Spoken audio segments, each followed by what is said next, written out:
Good afternoon, Elon. I am Connie Book, Elon University's president, and I'm pleased to host this community town hall with senior administrators. These sessions were designed to answer some of the questions that are on your mind. We know it's an intensely different period of time, and so we wanted to make ourselves available to each of you to ask questions and to have a moment with us as we talk about the current conditions on campus and the learning that's happening here. So far, we've received 250 questions. Our first town hall was moderated by Provost Aswani Valetti, our Vice President for Academic Affairs. And we handled a lot of questions about academic life and COVID-19 and had a good conversation. Last week, Vice President for Student Life, John Dooley, hosted a student-centered conversation about life as a student at Elon. And we also answered questions around COVID-19, as well as a caravan that came through campus on September 19th. Those were the two areas that had the bulk of questions. And so we're working hard to answer your questions during these town halls and invite you to submit questions. We'll be monitoring questions as they come in. So we do invite you to continue to submit questions and hope that we can get to as many questions as possible during our hour together. I'm joined today by Provost Valetti, Vice President for Strategic Initiatives, Jeff Stein, who is chairing our Ready and Resilient efforts, Vice President for Student Life, John Dooley, and our Vice President for Inclusive Excellence, Randy Williams. So our goal today is to address the questions that have been presented by students and faculty staff, along with a couple of alumni and parents that have also asked questions. So we're going to start with the campus calendar. We received several questions about the campus calendar. So Provost Valetti, I'm going to ask you to respond to these. A couple of parents and some students asked this question. In light of the mandatory 2-week quarantine currently being imposed by several Northeast states, would Elon consider allowing students who will be affected by this quarantine switch to remote learning around November 9th so that they can travel home to the Northeast and complete their mandatory quarantine before Thanksgiving? As it stands now, students from these states and family who travel to Elon to pick them up will be in mandatory quarantine over the holiday. Why not give students the option to switch to remote learning for the remainder of the semester? Thank you, President Book. As you all know, Elon's primary model is face-to-face instruction in person, and we want to maintain that commitment. As I mentioned in the last town hall meeting, Elon's success partly depends not just what happens inside the classroom, but all the experiences in the campus life that the students experience that contributes to their academic success. Recognizing the conditions on the ground, we changed our calendar to shorten the classroom instructional period. And I'm not convinced that it is right to further reduce the in-person time in terms of instruction. Talking to students formally, informally, including last night when we talked with the Student Government Association leaders, the students have overwhelmingly said that they prefer the face-to-face instruction as long as possible. Beyond that, we see no indication that the virus transmission is happening inside the classroom. Every desk is at least 6 foot away. Everybody is masked up. Plenty of cleaning supplies. Students clean when they come in, clean when they go out. The environment is as safe as possible, and the students should really feel comfortable in that environment. Students also have the choice of self-quarantining outside the classroom setting, working with faculty members and looking at remote instructions to limit their exposure. So we suggest that option as we get close to the semester, but we prefer to keep the schedule as is. What about winter term? We did get questions about our plans related to winter term. Is it the plan that the campus will resume as scheduled? And people are asking about travel planning for winter term. Yeah, this is another question that came up a lot in conversation, both with faculty, staff, as well as students. We do understand the need to plan and hope to have a more definitive announcement about the winter and the spring semester by end of the month, by end of October. Again, as I said in the previous town hall meeting, I want to make sure we're making objective decisions based on sound science. And we're looking at the science that's coming up, including the drugs and the vaccines and how the disease is spreading, local conditions, et cetera, and want to take all these things into consideration before we make any decision. As I said, many things are continuing to evolve, including our options to test student body when they return to campus after winter break. There are more tests that are coming up that are rapid tests. We get the results a lot quicker. So you want to make sure we considered all that information and before we make a very important decision like the winter and the spring break, et cetera. So I have to make that announcement by end of the month. Thank you. I think, everyone was very focused on making it to Thanksgiving. And now you can tell the campus, we have some confidence we're going to make it till Thanksgiving. And we've learned a lot about how to manage coronavirus on campus.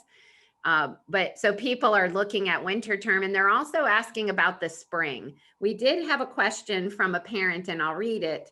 Will students have the option of enrolling for the spring semester remote only with all classes having remote options? What's your current thinking about the spring semester?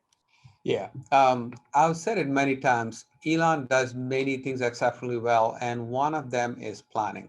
As I said before, having worked at different institutions, I'm learning the difference between an A and an A plus, and Elon does an A plus job when it comes to planning. Based on the planning, based on all the safety measures we put in, we believe our fall semester model has worked out very well. You can see the infections under control, everything is going smoothly. We hope to continue the trajectory.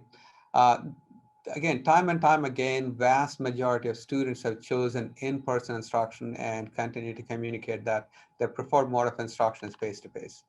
And faculty have also developed their classes with a blend of face-to-face and in-person, remote, hybrid instructions. I recognize that some individuals may need special accommodations, be it faculty, staff, or students, and students who must quarantine for medical reasons or personal nuances, they've been accommodated by the professors, and it is a small number. We will continue to offer remote accommodations for students who have a legitimate reason not to be on campus and in the classroom, and we'll continue to work with those students. But right now, given everything that's going on and the feedback we hear, spring semester will be face-to-face, predominantly. Thank you for that. We actually had a really good conversation last night with Student Government Association leaders, and they talked about the creative ways in which faculty were leveraging technology tools and a deep appreciation by the students. And it really was a proud moment for me to hear them talking about the ways in which faculty are checking in holistically on their well-being. We know it's a tough time, and we're all in it. So we all are working to either learn if you're a student, teach if you're a faculty member, support if you're a student life staff person, and all of us, physical plant, every person on our campus really had to shift gears in the way that we work. And so it is a community effort that's underway around this. We also had several questions around student engagement. Parents who are concerned that their students are having trouble connecting on campus. And so I'm just going to read 3 similar questions that came in. Can the resident assistant or someone plan small group events so the freshmen have something to do? Help them meet a few people. Another one was, is there a way to allow small gatherings for clubs and activities?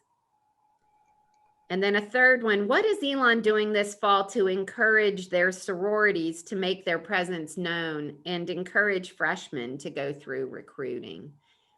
I'll say before, and I'm going to toss this to Dr. Dooley because he works very closely in student life with our connection efforts. We know, especially for first year students, that in the best of conditions, the first 6 weeks of college are enormously challenging because they're navigating everything new, completely new environment, working to make friends and to discover who, their own sense of self in this new place. I will say two things I want to draw attention to our community. One is the Carnotal Center for Civic Life. On our Phoenix Connect, the Carnotal Center works with over 100 community partners to engage in service opportunities. And there are several posted that students can get involved in. They need to wear a mask, but they will have, many of them are outdoors, things like Habitat for Humanity, working out at Loy Farm, which is an Elon run farm where we provide vegetables and other food sources for our local shelters and needs to advance opportunity for people who are in need of food. I just draw that because on that Phoenix Connect, I have found that some of those opportunities are easy, low entry ways to get involved, meet people, and have a great sense of purpose in helping our community. The other thing that I want to draw attention to is we are on a Elon Votes campaign right now across our campus. It's every 4 years, your first year students have a chance to vote in their first presidential election.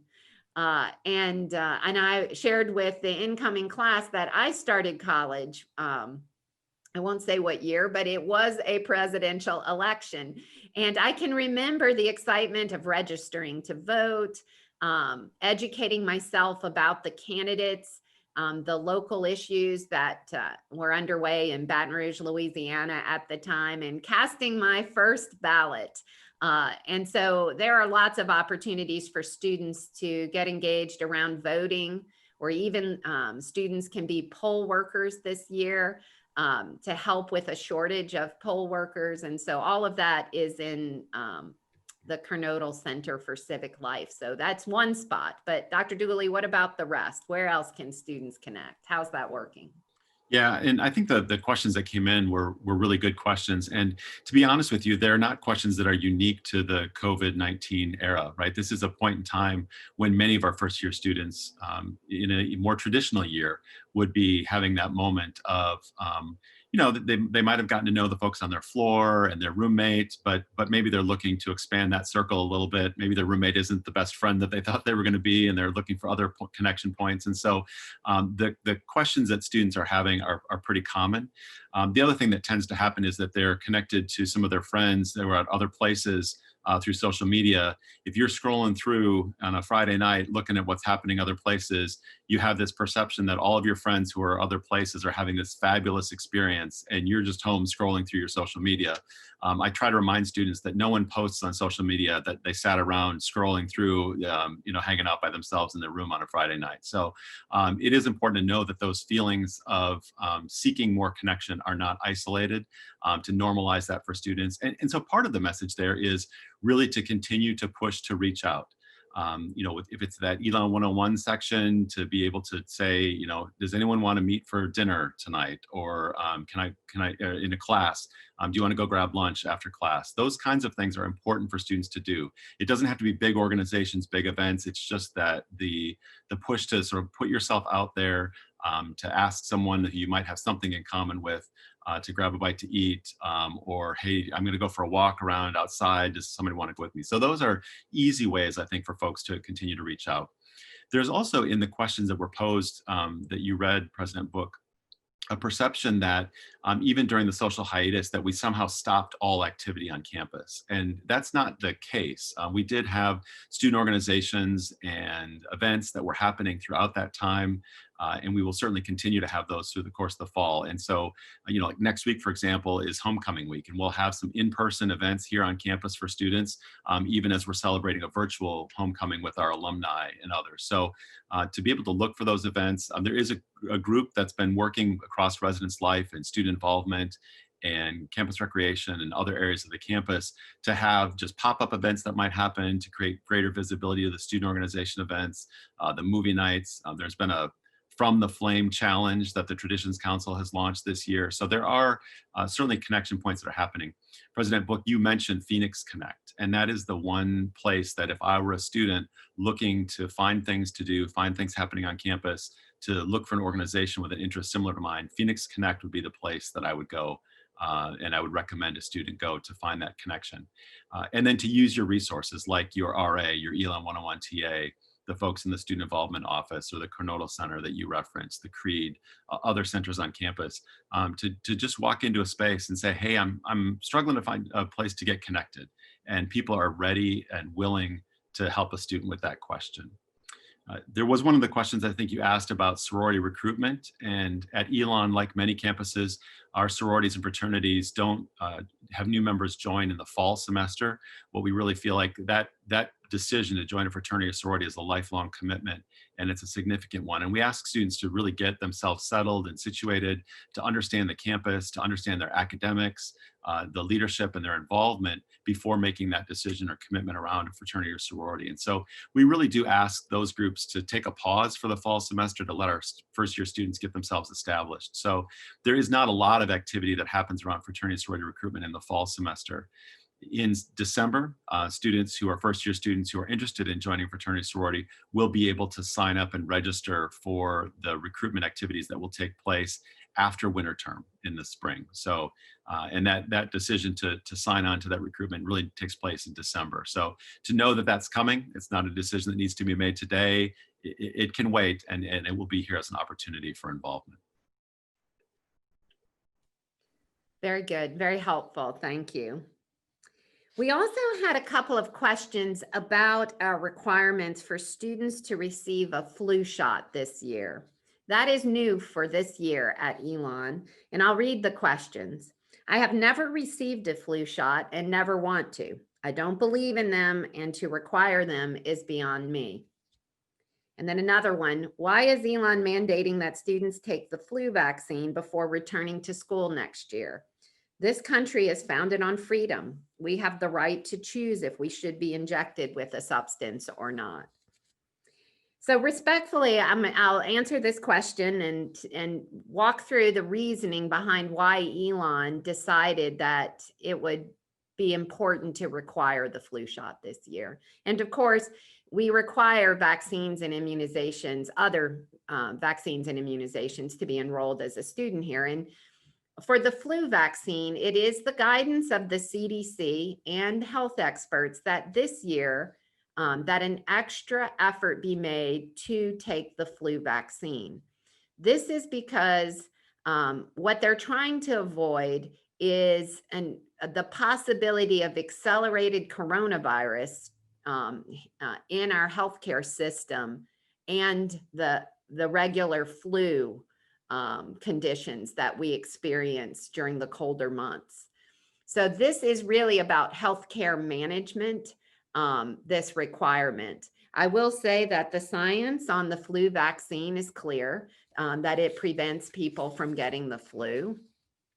And I am thinking a lot about our capacity here at Elon in our health services in that decision to require students to have the flu shot.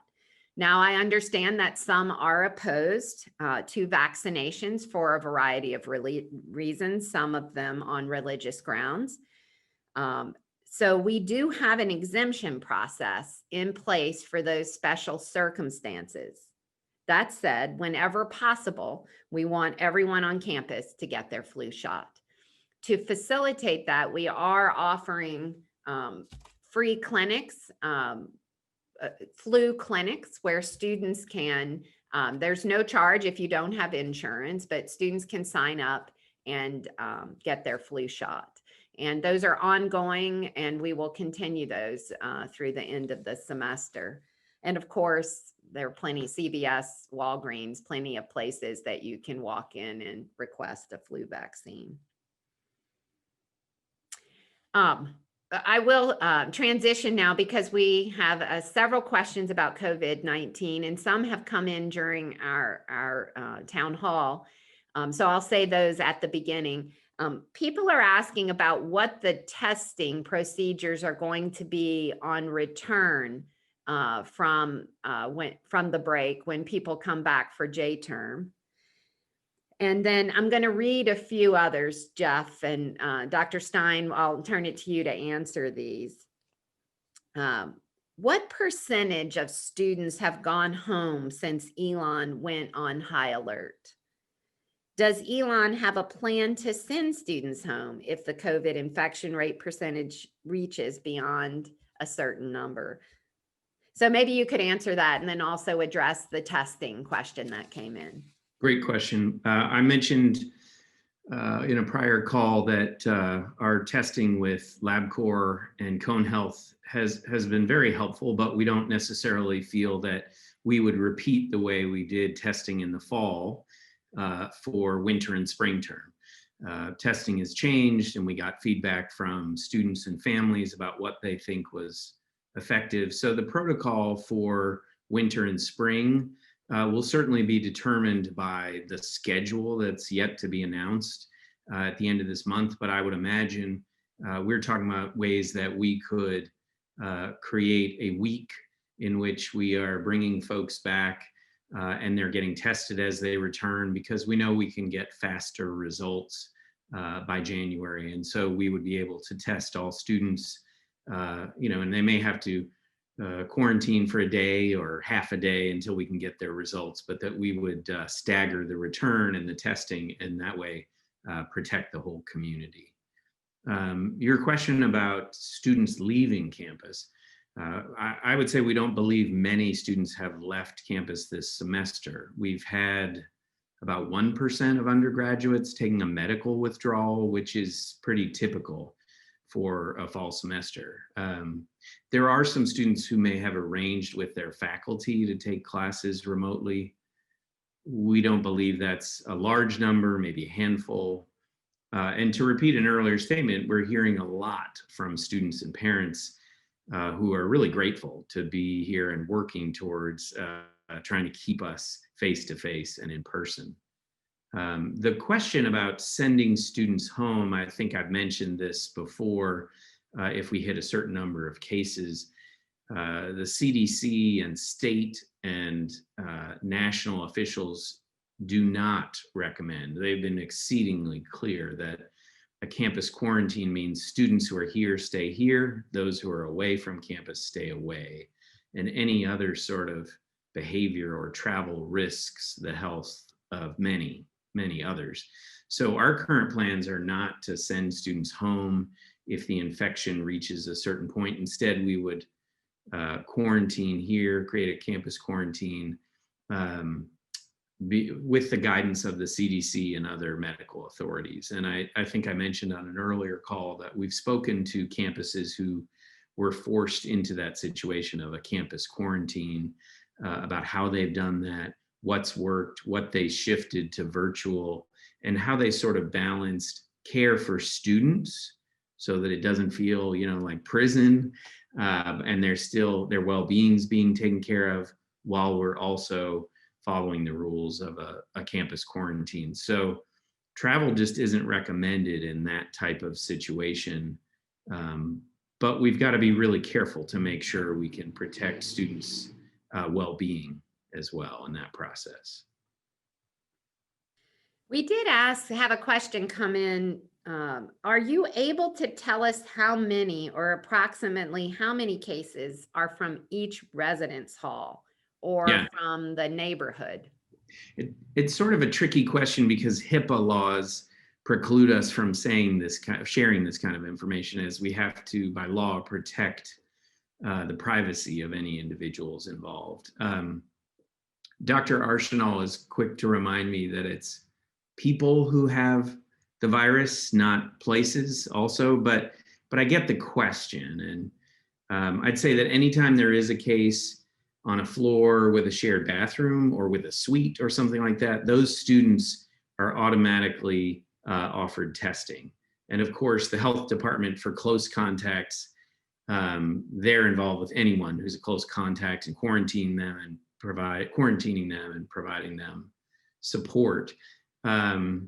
But we are spending a lot of time looking at the data of where our cases occurred. So I'm just going to say specifically that 2 members of our data team, Dr. Haya Ajan, Associate Professor of MIS and Director for the Center of Organizational Analytics, and Dr. Becky Nadusky, the Dean of the School of Health Sciences and Professor of Health Sciences, have spent hours. They spend hours each week poring through this data, using software, including machine learning, consulting with our models from our folks at Cone Health to look at when there is a case, where is it connected? Where is the student residentially? What courses are they in? What student organizations are they in? And we've made a sort of shift over the last, I guess I'd say, month in terms of the testing that we do on campus, that random testing, and shifted away from purely a stratified random sample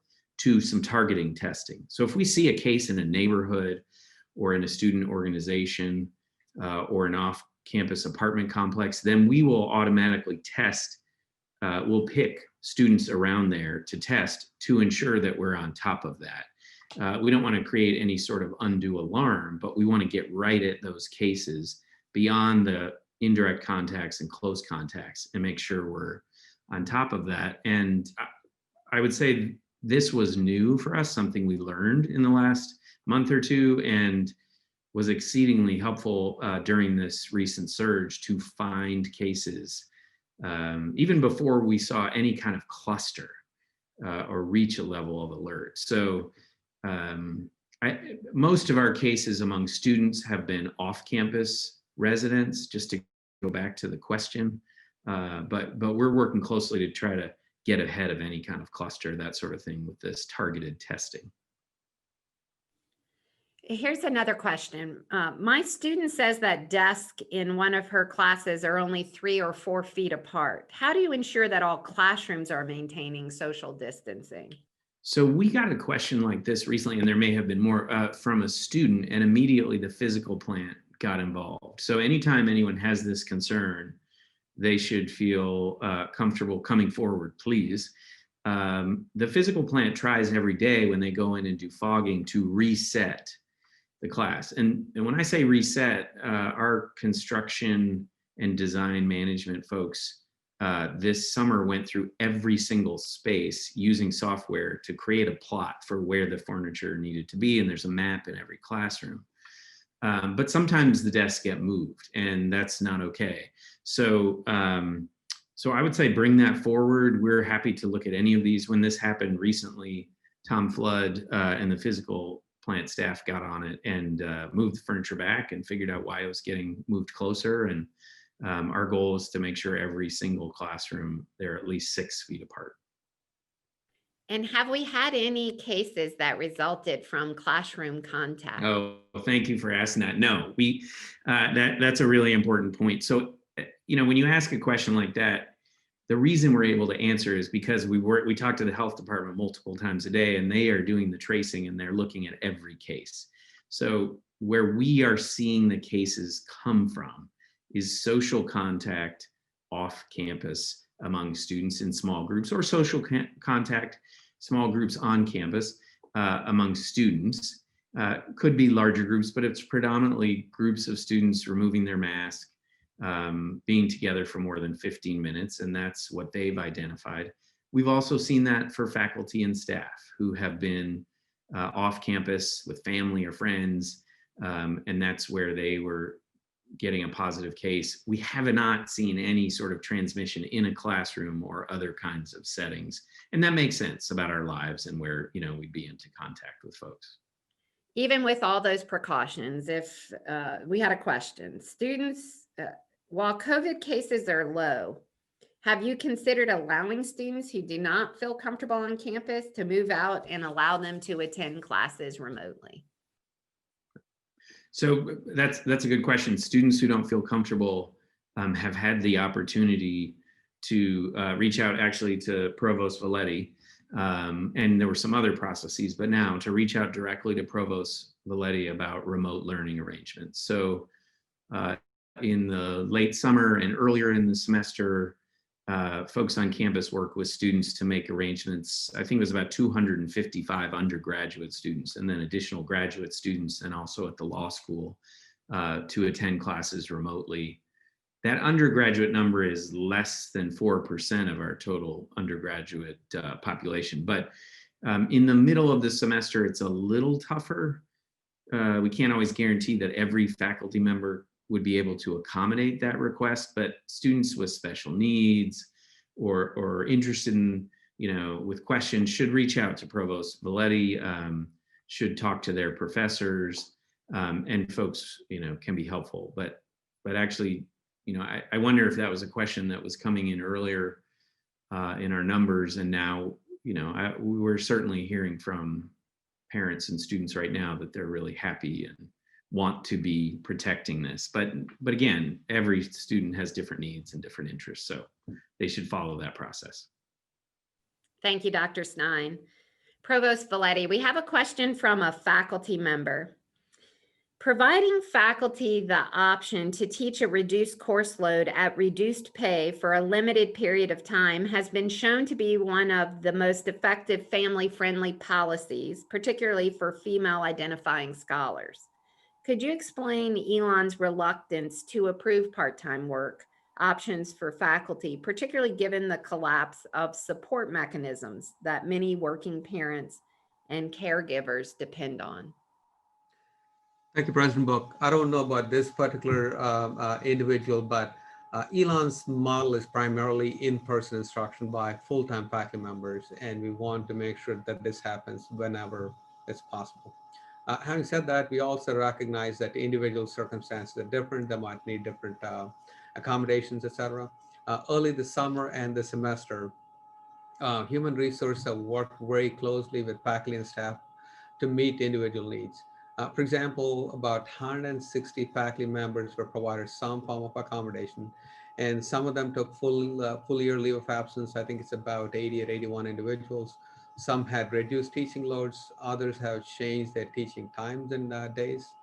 And also looking at their childcare needs, etc. Elon worked with YMCA to create a childcare option for faculty and staff who have family needs. In fact, we even subsidize some of those costs to help faculty and staff meet those needs. My office, as well as human resources, are always willing to meet with the faculty members to look at their individual needs and make sure we do the best we can. But human resources have been working with faculty and staff to see what accommodations faculty and staff need and work with them. And Provost Valetti, if I could jump in before we move away from COVID, on one other resource, of course, for folks are the ombuds people. So faculty and staff can reach out to those folks confidentially. So find your ombuds person. That's a good resource if you don't want to go to HR. Also a good confidential process. And I just wanted to say I'd be remiss if I didn't just say thank you for all that everybody has done over the past few weeks. It's not that this process is over with COVID-19. It's going to be with us for a while, and we got to stick to these precautions. But what we've been through in the last few weeks, I would say, proves that together, as you said, President Book, we can make it through the rest of the semester. It's hard, but we can do this. And we just want to, I think we all want to thank this entire community for the hard work that's been involved. Yep. Thank you, Jeff. Yeah, absolutely. And what the other issue that's happening, and I'll just say, is that we're learning as we're going. So as the pandemic has consequences for members of the community, we're seeking to understand, and then we're seeking to mitigate, right? And so that's a daily activity right now at all levels of Elon's organization. So, and we do understand that different people are having different challenges, and we're working to respond to the community individually, unit level. We're having all of those conversations, so we're listening. We had several other questions about the campus rally that was held on campus last Friday, and a few more questions about the caravan that came through. Last Friday, we had a rally on our campus organized by Elon's Black Student Union called Take Back Our Streets. And we had some ask why this event took place in the midst of our social hiatus. So I'm going to toss this to you, Dr. Williams. And here's the question the parent asked. How can you justify keeping my student locked down in a campus dorm room, not allowing her to fully attend class in person, not allowing her to meet new people, allowing her only takeout meals, and only having 2 to 3 people in an outdoor social group? And yet Elon not only endorsed, but apparently organized and attended the large gathering for purposes of Take Back Our Streets. So I'll turn it over to you, Dr. Williams. Yeah, thank you, President Book. And I'll first start with commendations to the entire Elon community for getting us in a new level of our threat in regarding the COVID-19 virus. And thanks for your leadership, Dr. Stein, and corralling us to take the proper actions to sort of mitigate the spread of the virus. And part of that was this social hiatus that was implemented, not necessarily the lockdown, but I can understand how it might feel that way to students. But this social hiatus process and period allowed us to mitigate the transmission of the virus. And this, and you're correct, a number of us attended this rally in March that occurred last Friday. And in fact, I actually spoke at the event based on an invitation from the students to participate.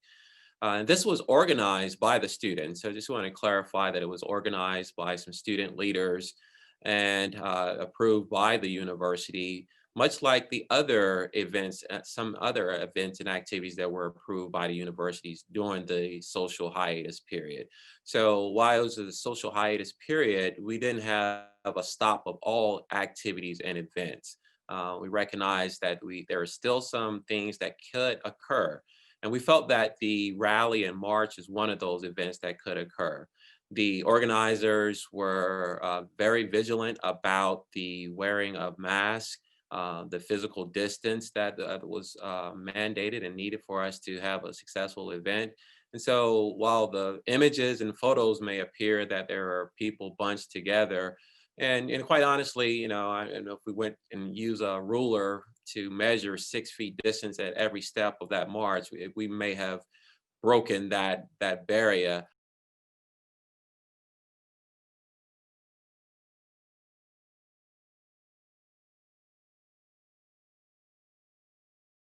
We've done that before for homecoming and other special events like graduation. So we have a programming proposal for that space. Several colleges are doing this because of COVID-19 and the accelerated outdoor activity where there's a greater ability to socially engage and to be healthy when you're outside. So we shared some of those best practices underway with the town of Elon and have that proposal submitted.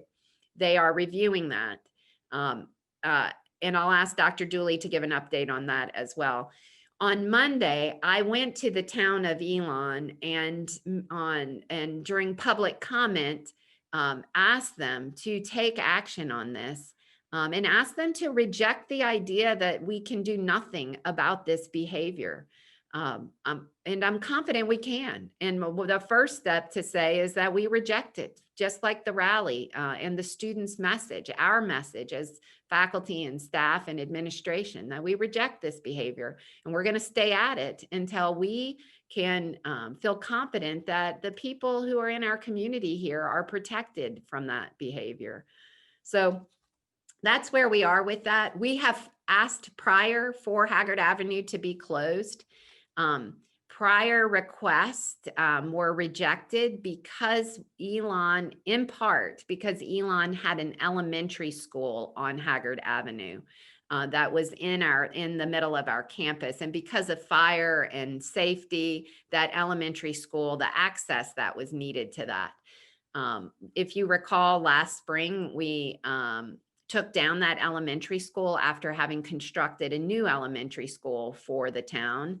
And we were excited and pleased to do that. And we have a subsequent proposal for a permanent, what we're calling a quieting.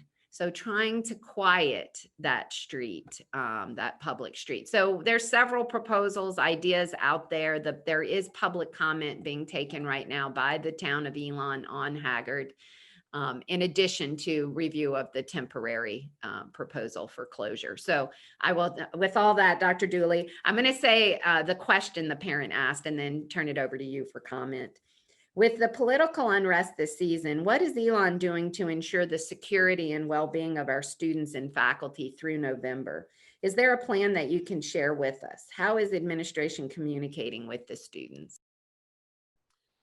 Yeah, I think that's a good question. And as you noted, there are things that we're working on both short-term and long-term that relate to Haggard Avenue specifically. But I would say, to that parent, in terms of the physical safety of the campus, the university police work with local, state, and federal agencies to address intelligence about activities of outside groups that could impact the campus. And we are certainly strengthening those efforts in the weeks leading up to the election and beyond. But we have no current information to suggest that there's any imminent concern to the campus. Obviously, we're going to continue to monitor that very closely. This is I think this is a very highly contentious election, and really no matter what candidate our students are supporting, they are hearing amplified messages about what's at stake this fall. And in this time of upheaval, I think it's only natural that it raises the levels of fear and anxiety that students have, really that we all have about what's coming. And so as we think about the election and the time afterwards, as an institution, we really believe strongly that it's our responsibility to provide students information to help them how to process and understand the times that we're living in. President Book, I was a history and education major in college. So I, of course, support all the ways we think that we help our folks think about our current moment very carefully in the context of other divisive periods of American history, and how do we learn from our history and use that to inform our actions. We are finalizing multiple plans for strategies on campus, both inside the classroom and beyond, to help students process the results of the election, both intellectually and emotionally. And ultimately, we want our students to be able to consider the roles that they'll play as citizens and leaders in advancing democracy. But the election is 25 days away from today. And like everything coming in 2020, it's hard to predict what November is going to look like. But we do have folks in the faculty and the staff who are working on not just the safety of our campus after the election day, but really how we help our students understand this moment that we're in, and how we'll move forward as a nation. Very helpful. Thank you. Okay, we're going to switch gears. We've had several faculty and staff questions about remote work. So Dr. Stein, I'm going to start with you on remote work. And this is the question. Many other universities have decided that all staff members who can work remotely should do so. Why have we not done this? Why not minimize the number of people who have to be on campus? Many staff departments successfully prove that they can continue providing their services without being on campus. Yeah, good question. And there's a committee looking at these issues right now. I think I'd start with something that was said earlier, that Elon is a residential campus. So we need to be here for our students whenever possible. The relationships in person are part of what make this place special. Now, we also, of course, need to be looking out for the health and safety of everyone on campus, students, faculty, and staff. But our goal throughout this process, after safety and security, was to make sure we didn't minimize services and operations on campus, but make sure we're handling those processes safely and in line with guidance from health experts. So part of that meant allowing employees to apply for accommodations, so that with certain employees with certain risks or at risk could have their needs supported. But as we said earlier, we have no evidence that virus transmission is happening in offices or classrooms or facilities like that. So we're seeing the virus spread through social spread. So we're all kind of learning how to live and study and work in the presence of this virus, as we expect we will have to do for the next couple of years, possibly. So I think for us, the focus has been on supporting those who have specific needs, trying to maintain healthy and engaging relationships, and practicing proper health measures so that we can all be safe as we learn how to proceed over the next couple of years. Thank you, Dr. Stein. So I'm going to switch gears now to budget questions. So we had several, and the chair of our budget committee is Provost Valetti. So Dr. Valetti, I'm going to read the question and toss to you. Could the university explore annual raises for some of our lower paid staff members? I understand the tough budget decisions that are having to be made, but not getting their small raises this year really hurt. I'm asking if anything can be done for our high-performing staff colleagues. Thank you, President Book. First off, let me start off by expressing my sincere appreciation to all faculty and staff who have worked tirelessly to keep the campus operational safely, and we have done so far.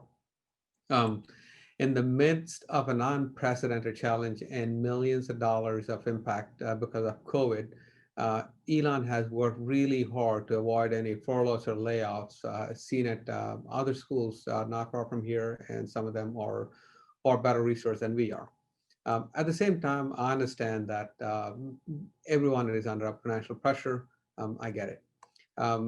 As you know, we had planned for a 2% raise at some point this fiscal year, and I'm still holding up my hope to give some of those things to individuals if we can navigate the rest of the fall semester and get the spring semester off to a successful start. While we were not able to give a 2% raise in October as we had hoped, we did put in place some tokens of appreciation to faculty and staff who worked really hard. For example, we had a thank you gift card to all the staff members at Elon. We've awarded an extra week off in terms of time off at the end of December so that they can have an extended time with their family and friends. So that's one thing. And in addition, we've also allowed them to carry an additional week of vacation into next year. So these are all the things. Clearly, it's not the raise, but I hope that individuals see this as a token of our appreciation for everything they're doing.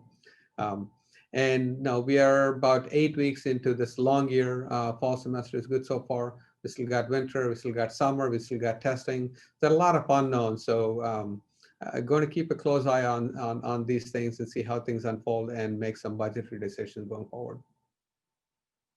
So another question about the budget was, as we begin to talk about any needed budget cuts beyond salary and budget freezes, what role will the broader Elon community play in shaping these decisions? Will we follow the model of some public universities that are publishing tiered pay cuts and furloughs? Thank you. The Elon's budget committee is hard at work, and it gets input from faculty and staff very broadly. This input is considered by the budget committee while making recommendations to you, President Book, and to the Board of Trustees. The uncertainties right now are significant, and we must be cautious. We are doing everything we can to avoid any pay cuts or furloughs, which you've done so far. Thanks to your leadership, thanks to the foresight and wisdom of the Board of Trustees, Elon has a long history of prudent financial planning, and we are well positioned to weather this storm. Still, we are in uncharted waters. A lot of expenses that we quite don't know. We don't really know how things are going to unfold. And a lot of it also depends on whether we can maintain our residential model throughout the academic year, not just this fall semester. And whether we have a successful admission cycle in recruiting next fall's entering class. Despite some very challenging circumstances, the admissions office and Vice President Greg Zeiser and his colleagues who work with faculty to bring in the third highest class for Elon, so which is good. But as you know, there is a lot of uncertainty. We got to keep an eye on the admissions and recruitment, retention, et cetera, for next year. as we go through these things. And in my email early this fall, I mentioned to the campus community that should cuts be necessary, there will be a tiered cuts. In other words, people making less will have a smaller cut, people making more will have a larger cut. So we've already planned for some of those kind of approaches, but hoping that we don't have to pull that lever. Thank you. And one of the other questions, which I'll answer, is Elon does not have a big endowment. How is the financial stability of Elon? Are you getting any aid from the government for all of this testing? And I will say that Elon did receive federal funding as well as from the state. We received, when they got their federal funding, they passed some of that on to Elon. So our federal funding and the funding from the state is about 3.6 million.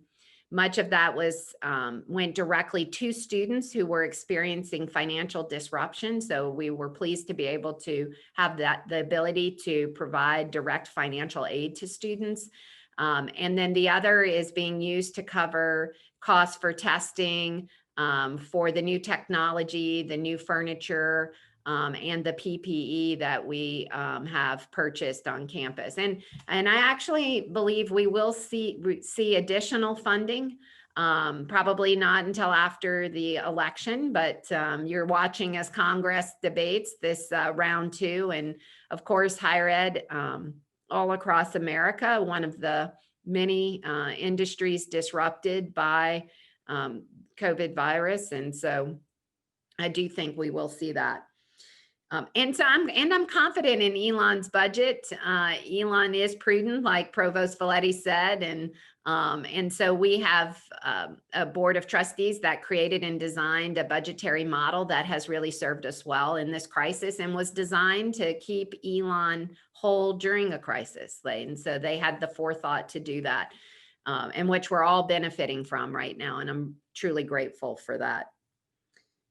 We have a few minutes left, and so I want to, we apparently had a little technical difficulty, Dr. Williams, when you were answering your question. So I will say to everyone that's watching, the recording, which will be posted shortly after we finish the town hall, will have the whole event. So if you missed that clip, you can watch the recording and see what Dr. Williams answered. But I want to ask another question about the work we're doing in diversity, equity, and inclusion on campus and around inclusive excellence. You and I both this summer announced several commitments to this work, which we've been working diligently on and making good progress. So I want to ask you the question and that we received. What is our plan to meet the commitments made over the summer, particularly to hire more faculty of color? Where will we look to add these important colleagues? How will this initiative intersect with places on our campus where excellent DEI work, scholarship, and teaching is already happening, but may be under-enrolled or underfunded? Yeah, that's certainly a big question for Elon University and all higher education, particularly at historically white colleges and universities where there's a desire to get more faculty of color, but there's certainly been some obstacles that have been preventing that from happening.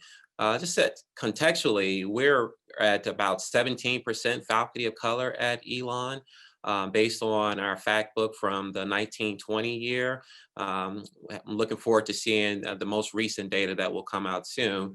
But we are at 17% faculty of color, and that was arrived at, it may seem like a small number, but we arrived at that number from the Elon Commitment Strategic Plan to get up from about 10 or 12% to where we are now. So that is a significant gain in the scope of this particular category here for faculty of color in higher education at a historically white institution. I'm proud to report that this year of the new faculty that we hired, 37% of the faculty are faculty of color, are people of color. And so that helps to move in this trajectory of the work that we're doing.